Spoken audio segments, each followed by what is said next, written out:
You know, I feel sorry to the fans because the fight is boring. You know, the fight is boring. Like that's not the fans expecting to us. Pretty certain Terence Crawford in his brain is saying to himself, I can beat this dude. You know what I'm saying? If he actually goes through with it, he'll be 38 years of age next Sunday. There's a guy right now in the sport that's supposed to be the man, you know, big bad wolf. You beat him, you the wolf. Now it's like, you know what I mean? Like, all right, who else I'm gonna fight? You beat the shark, you beat the wolf. Manny Pacquiao mocks Mayweather over Crawford call-out. Boxing Deserves better Manny Pacquiao took a jab at Floyd Mayweather for calling out Terence Crawford, saying he feels bad for the fans. According to Pacquiao, this isn't the kind of fight boxing needs, or deserves. He dismissed a potential bout as a dull exhibition, lacking real stakes or excitement. Pacquiao reminded everyone that Mayweather has been retired for years and hasn't been in a serious fight in a long time, calling the entire idea meaningless and disconnected from what true boxing fans want to see. You know, the fight is boring. Like that's not the fans expecting to us. I mean, as a fighter, if I'm a fan, of course I want to see a good fight, like changing fight, not a passion show. Manny Pacquiao blasts Mayweather. It's not about boxing anymore. It's about money. Manny Pacquiao didn't mince words in his criticism of Floyd Mayweather, expressing pity for the retired champion whose focus, he claims, is now driven entirely by profit. According to Pacquiao, Mayweather's interest in returning to the ring, particularly for potential exhibition with Terence Crawford, has nothing to do with legacy or love for the sport. Instead, it's about cashing in on spectacle that he called out the matchup as a money grab, devoid of real competitive value, arguing that it reflects a hollow vision of boxing.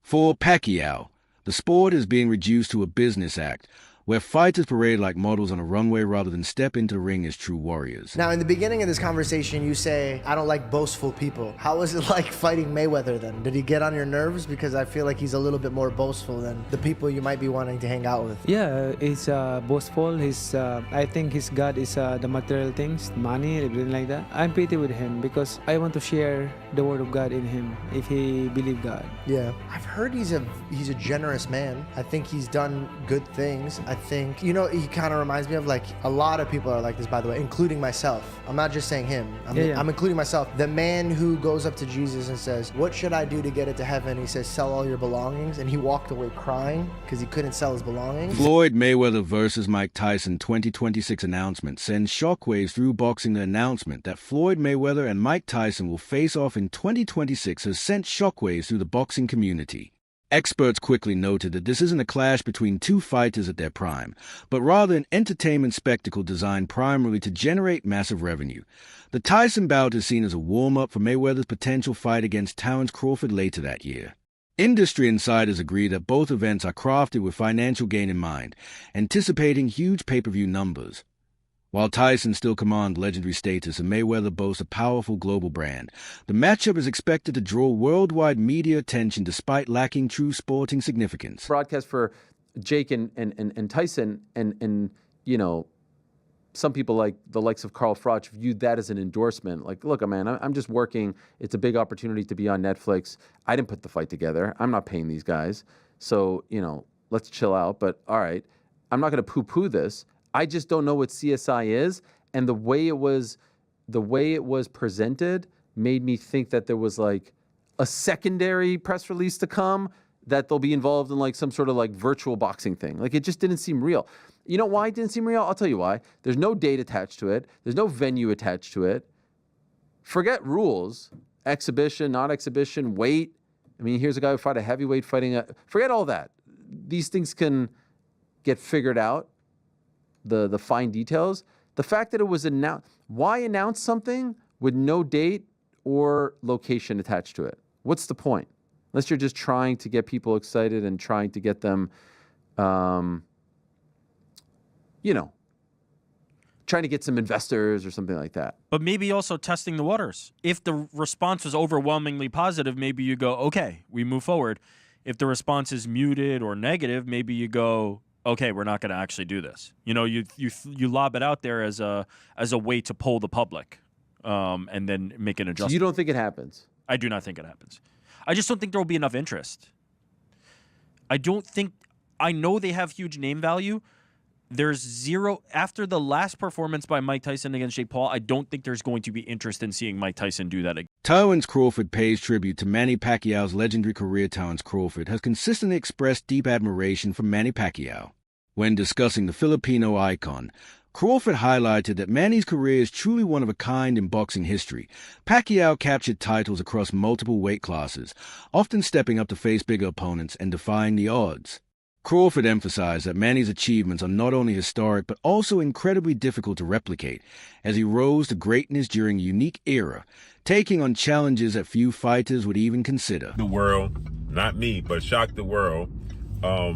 This past Saturday, Mexican Independence Day weekend, what he took on defeated another first ballot Hall of Famer, but he essentially jumped up 3 weight classes, technically 2, from 154 to 168, but only had 1 fight at 154 last August against Israel Majimov. Terence Crawford defeated Saul Canelo Alvarez, who is a 4-division champion, 2-time undisputed super middleweight, and the reigning, at the time, super middleweight world champion, undisputed world champion. And Terence Crawford beat him handily and convincingly. And because he beat him so easily, now the 63 win, 3 loss, 2 draw, 39 win by way of knockout, biggest threat has been now imposed on Terence Bud Crawford. And that's the Mexican Ecuadorian monster, David Benavidez, who is a 2-division undefeated world champion, is the 2-time WBC super middleweight and reigning WBC light heavyweight, 175-pound champion, who has a record of 30 wins, no loss, no draw, 24 wins by way of knockout. He stands 6'2" with a 75-inch arm reach. This is a fight that David Benavidez has been calling for Canelo Alvarez when he was at 168, and Canelo Alvarez strategically maneuvered around him. But Canelo Alvarez is 5'7", with a 70-inch arm reach, started his career at 147 pounds, made his real name at 154 pounds. He's not a big guy, okay? And styles make fights. Benavidez is 6'2" with a 75-inch arm reach. His last fight at 168 against Demetrius Andrade, he rehydrated to 193. So he's a big guy. Canelo Alvarez probably rehydrate to 182, maybe 185 max, right? He's not a big guy, right? Terence Crawford versus David Benavidez. A fight fans are eager to see the prospect of Terence Crawford facing David Benavidez has become a hot topic among boxing fans. Benavidez is widely regarded as one of the most dangerous fighters in the sport today. Known for his size, youth, and relentless aggression, supporters believe this matchup would challenge Crawford like no other opponent has, pushing him to his limits. Despite the growing excitement, no official announcement has been made, leaving the fight in the realm of speculation. This buzz reflects the fans' strong desire for meaningful, high-stakes bouts, fights that offer real competition rather than exhibition matches or celebrity-driven spectacles. Because you got to remember, Canelo is the guy right now in the sport that's supposed to be the man, you know, big bad wolf. You beat him, you the wolf. Now it's like, you know what I mean? Like, all right, who else I'm gonna fight? You beat the shark, you beat the wolf. Right. Damn. Like, you know what I mean? Ain't no more ops out there. It's ops out there, but who gonna make them really want to get up? That's the shit gotta make sense. Like you said, you be the shark and then you be the wolf. Yeah. But there's the monster. Yeah, there is, but that's like a real monster. Bro, that's to me it don't make sense. But that's really what a monster. Yo, is that proof? All right, we got the legendary Pape in the building. Legend. But what makes sense? Like, what makes the most sense? I know you said get a line of suits, Brooks Brothers. Yeah, you know what I'm saying? Your line of suits, get your money, man. Go ahead and get the easy money, man. You ain't gotta sweat no more. What's up, Not saying you ain't gotta work, you ain't gotta sweat. What's happening? He's paved a career where he could sit down at a table and get this money. He could come out with a Terence Crawford series now, just whatever, doing whatever he like to do. People gonna watch it. Nobody. The fighting part, people don't understand what it's like to be a fighter. You really, a lot of times, fighters really don't be interested in certain fights. It's because when a guy see himself up here and then is fighting a guy down here, it don't interest him. So therefore, when he train, he not gonna really train. He gonna train, but he not gonna train. He not gonna listen.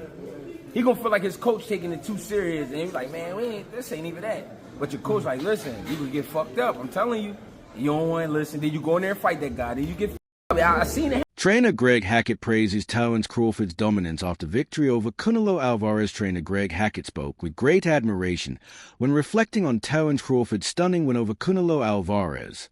He described Canelo as a shark of boxing, a symbol of dominance who ruled the sport with unmatched strength and skill for years to in Hackett's eyes. Crawford's decisive victory signals a major shift in power at the very top of the boxing world. Taking down a fighter once considered untouchable has crowned Crawford as a new apex predator. The contender every challenger must fear. To Hackett's comments also raise a crucial question about what's next. If Crawford has conquered the toughest fighter of his generation, who remains that can truly test him? Fans are now left debating what challenges lie ahead and whether Crawford will keep fighting long enough to face them or choose to retire while at the peak of his dominance. But I think there was enough action, and I think Crawford displayed his skill enough, even to someone with not the most trained eye, that they know they saw a very high-level athlete perform something at a very high level last night. I think he gained the sports world's attention last night and respect. He already did after Spence, but it went to another level in this fight. And I think even the fight itself, like just from a median level, but then the moments where they were having these exchanges, like kind of late in the fight, then people were like, all right, it was good. Then like, okay. I saw somebody like, they're squabbing. Like, this is a fight here. So I think it did. And Crawford closed the show. Yeah. In 10, 11, 12, he stood in there and landed some hard shots and rocked Canelo at the bell. He didn't, well, James was talking about the great Floyd Mayweather. Floyd would go up on you 8-0 and then coast, and you might as well turn the fight off at midway through the ninth. Like, you know, he's not going to. But Crawford didn't do that. But he wasn't up 8-0, to be fair to Floyd. But and Floyd was when he fought Canelo, so he could do that. But Bud instead steps on the gas. Bud is a finisher. You know, he closes really strong. He closes really strong in every exchange. That's one of his gifts. He's the best counterpuncher of his era, one of the greatest counterpunchers that lived. But the great fighters, James would tell us about this. James and Mike McCallum put on fights that exemplify what I'm talking about: initiating and punctuating, being first, being last. That's one of the things that makes Crawford who he is. So, no, I think it was a good enough fight that it certainly didn't hurt boxing. Yeah, I think Sport of Boxing delivered last night. I mean, Crawford didn't deliver. Yeah, Manny, did. Analysts agree. Terence Crawford's victory over Canelo Alvarez cemented his legacy. Analysts widely agree that Terence Crawford's dominant win over Canelo Alvarez marked a defining moment in his career, effectively ending any serious debate about his place in boxing history. Before this fight, Crawford had already earned respect for his decisive victory over Errol Spence, where he displayed complete control and silenced critics who questioned the caliber of his competition. However, defeating Canelo carried even greater significance. Canelo, long regarded as one of the sport's strongest pound-for-pound fighters, had dominated multiple divisions and consistently faced bigger, stronger opponents. Crawford not only met this challenge, but dismantled Canelo in a way few thought possible. Matchup between Prime Mayweather and Prime Crawford, I've tended to lean slightly towards Mayweather. But after that performance there against Canelo, not just the fact he won, the manner in which he won, I've changed my mind. I would now lean towards Prime Crawford over Mayweather. And the reason I say this is because of the expert way in which Terence Crawford mixed offensive in-the-pocket boxing with defensive on-the-move boxing. Not running, save for maybe a round or two. No, just moving nicely. Because if there's one area of Floyd Mayweather's game that was underdeveloped, it's his front foot game. Whenever Mayweather was forced to walk an opponent down, what he did was actually very basic. He would hold his hands up and he would walk forward throwing straight right hands. Okay, they were accurate straight right hands. They were well-timed straight right hands. But there wasn't a whole heap of head movement. There wasn't a whole heap of creative or dynamic footwork, coming forward, walking somebody down. No, it was very, very basic stuff. And I don't think an approach that basic would have worked against, let's say, a Tommy Hearns, who was 6'1", 6'2", 78-inch reach, massive puncher, good hand speed. So I always thought that a prime Tommy Hearns would beat prime Mayweather because I can't see Mayweather doing what Ray Leonard did, grabbing the bull by the horns and taking it to Tommy Hearns. Can't see him doing that. And if he did try and do it, he's going to get clipped. Tommy Hearns hit so hard, that guard from Mayweather wouldn't be enough, in my opinion. And I never saw Mayweather on the front foot moving his head a lot. When he's in the middle of the ring or on the back foot, when he's being defensive, yeah, that's when he moves his head. The famous Philly shell defense, the shoulder roll and all that. But coming forward, no, it's a lot more basic. Go watch Mayweather's old fights. You'll see what I'm talking about. Whenever he's forced to come forward, it's basic stuff. And so after watching Crawford's performance against Canelo, I got to thinking, you know what? Maybe Crawford employs similar tactics if he